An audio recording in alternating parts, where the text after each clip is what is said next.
நான் வரல அப்படின்னு யாரும் நினைக்கிறாங்க. அப்படின்னு சொல்லும்போது ஒரு அம்மா அழுகுறாங்க. அழுகும்போது என்ன பண்ணுறாரு, நாளைக்கு திரும்பி வராது. நான் சொன்னாலும் உங்களுக்கு புரிய போகிறதே இல்லைல்ல. என்னை இன்னும் ஒரு அடையாளத்தை தான் பார்க்குறீங்க. இந்த உடம்போட வடிவம், இந்த உடம்பு தான் ஐயா, இந்த வடிவம் தான் ஐயா. நீங்கள் பார்க்குறது எனக்கு புரிஞ்சாலும் தவறீங்க. ஒரு குருமாரு வருவதும் இல்லை, போவதும் இல்லை, வந்து போவதும் ஒரு அடையாளமாக இருக்கிறத அவரு குருநாதர் இல்லை. அதுக்குள்ளே இருக்கிற அந்த ஆதாயமான பிரபஞ்சம், அவருக்குள்ள இருக்கிற அந்த சக்தி மட்டும்தான் குருதேவரை தவிர அவரோட வடிவம் குருதேவர் இல்லை. அதனால சொல்றாரு, நானே உங்களுக்குள்ள சிக்கி கழிக்கிறேன். உண்மையிலே நான் யாரு? இறைவனை யார் காட்டி கொடுக்க முடியும்? அவரெல்லாம் யாரா இருக்க? இறைவனா மட்டுமா இருக்கணும் தவிர இறைவன் இல்லாத ஒருத்தரால இறைவனை காட்டி கொடுக்க முடியும். பாம்புக்கு காலையில பாம்புக்கு காலையில எந்த பாம்புக்கு காலையில. ஆனால் ஒரு பழமொழி இருக்குது, பாம்பினால் பாம்பு அடிக்கும். எப்போ பாம்போட காலை பாம்பு தான் அடிக்கும் அப்படின்னு சொன்னது காரணம் என்ன? எது உங்களுக்கு ஒரு பொருளாக இருக்கோ அந்த பொருள் தான் இன்னொரு பொருள் தன்மையை காட்டி கொடுக்கும். அப்போ இறைவனை காட்டி கொடுக்குற ஒரு தகுதி யார் இருக்குன்னா அது இறைவனை தவிர யாரும் இருக்க முடியாது. அப்போ இறைவன் மனுஷ ரூபத்தில் வரணும்னா அவன் எந்த ரூபத்தில் வருவான்? ஒரு குருவோட வடிவத்தை மட்டும்தான் வருவான். ஏன்னா அந்த ஒரு வடிவம் மட்டும்தான் இறைவன் அந்த தங்கக்கூடிய ஒரு தகுதி அந்த குருவோட வடிவத்துக்கு மட்டும்தான் இருக்கு. சராசரி மனிதனோட வடிவத்தை அவர் இல்லை.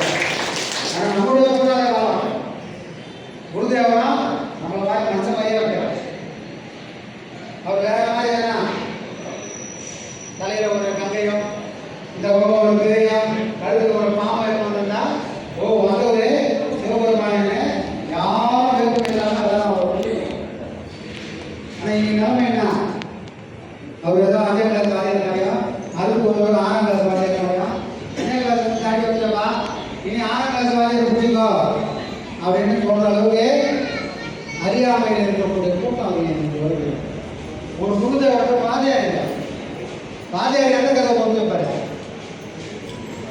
எந்த கதை பொறுத்து வைப்பாரு? எந்த கதையும் அவர் துறக்க முடியாது. அவர் என்ன பண்ணாரு, உன்னோட தேவைகளை நிவர்த்தி பண்றதுக்கு ஒரு படிப்பை மட்டும்தான் கொடுப்பாரு. அவர் பேர் வாத்தியார். 1வது ஒரு வாத்தியார் இருப்பார், 2வது ஒரு வாத்தியார், 12வது வாத்தியார் இருப்பாரு. காலேஜுக்கு போனாலும் வாத்தியார் வருவாரு. ஆனால் கரை சேர்க்கறதுக்கு எந்த வாத்தியாரால முடியுமா? எந்த வாத்தியாரும் முடியாது. ஒரே ஒரு வாத்தியார் தான். ஏன்னா அவர் வாத்தியாரே கிடையாது. அவர் பேர் என்னது? குருநாதர். அவரால் மட்டும்தான் இந்த பிறவின்ற பெருங்கடலிலிருந்து ஒருத்தரை கை தூக்கி கரை சேர்க்க முடியும். வாத்தியார்களால் கடலில் தள்ள தான் முடியும். டேய் ஒரு பையன் படிக்கவே இல்லை, வாத்தியார் என்ன சொல்லுவாரு, நல்லா படிக்கா, நல்லா படிச்சாதான் இப்போ நல்ல வேலையில் சேர முடியும். நல்ல வேலையில் சேர்ந்தாதான் நீ நல்லா சம்பாதிப்பேன். ஒரு வாத்தியார் என்ன சொல்லுவாரு, இதை தான் சொல்ல முடியும். ஆனால் நம்ம வாத்தியார் என்ன பண்ணாரு, நல்ல வேலை செய், நல்லா சம்பாதிச்சு சொன்னாரா? பார்த்த நாளில் எங்கள் வேலையை செய்ய முடியல, குடும்பத்தையும் நடத்த முடியல. யாரை பார்த்ததுலேருந்து? குருநாதரோட சொல்ல கேட்டதுலேருந்து என்னால் குடும்பத்தையும் நடத்த முடியல, வேலையும் செய்ய முடியல. உலகமே கை போட இந்த மனசு இப்போ எரிய முடியாம அப்படியே என்ன பண்ணுறது தெரியல. காரணம் என்ன? எதுக்குமே மயங்காத இந்த மனம் ஏதோ ஒரு சொல்ல கேட்டு அப்படியே மயங்கி மயங்குது. அப்ப அந்த சொல்லுக்கு எவ்வளவு வழிபாடு? அந்த சொல்லை யார் சொல்றாங்களோ அவங்க மட்டுமே குருநாதர். அவங்க சொல்றதெல்லாம் குருநாதர் சொன்னதெல்லாம் காப்பி பண்ணி சொல்லணும்னா குருநாதர் ஆயிட முடியாது. எல்லாம் தெரிஞ்சு வச்சிருப்பாங்க சாமி. எல்லாரும் உணர முடியுமா? எல்லாராலையும் உணர முடியாது. உணர்ந்துட்டா எல்லாத்தையும் இயக்க தயாராக இருப்பாங்க. என்ன ஓட வேண்டிய அவசியம் நம்ம இருக்காது. சரிங்களா?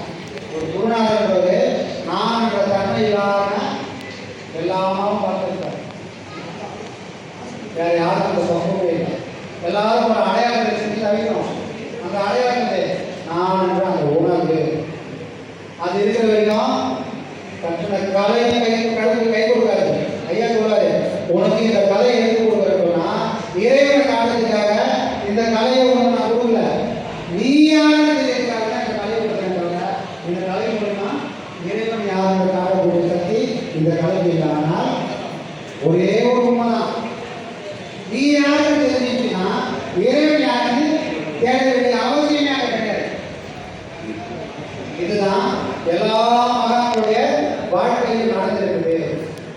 யார் பண்ணாங்களோ அவங்க யாரும் இறைவனை போக வேண்டிய அவசியம் இல்லை, அவங்களுக்கு இறைவன் வந்துடலாம். அப்போ இன்னைக்கு இந்த இருக்கிற கூட்டத்தை இறைவனாகிய குருநாதரும் இன்னைக்கு இந்த மண்டபத்தில் வந்துருக்காங்க. ஏன்னா இந்த கூட்டம் எதுவும் பொண்ணை தேடியோ புள்ள தேடியோ சேர்ந்த கூட்டமா வந்த கூட்டமோ இல்லை. ஒரே ஒரு என் குருநாதர்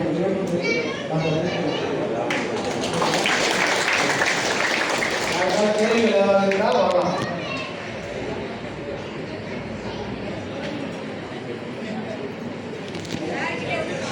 நடக்கிற இந்த குடும்பங்கள் எல்லாமே கூடிய சீக்கிரம் சூரியனை கண்ட பனி மாதிரி சீக்கிரம்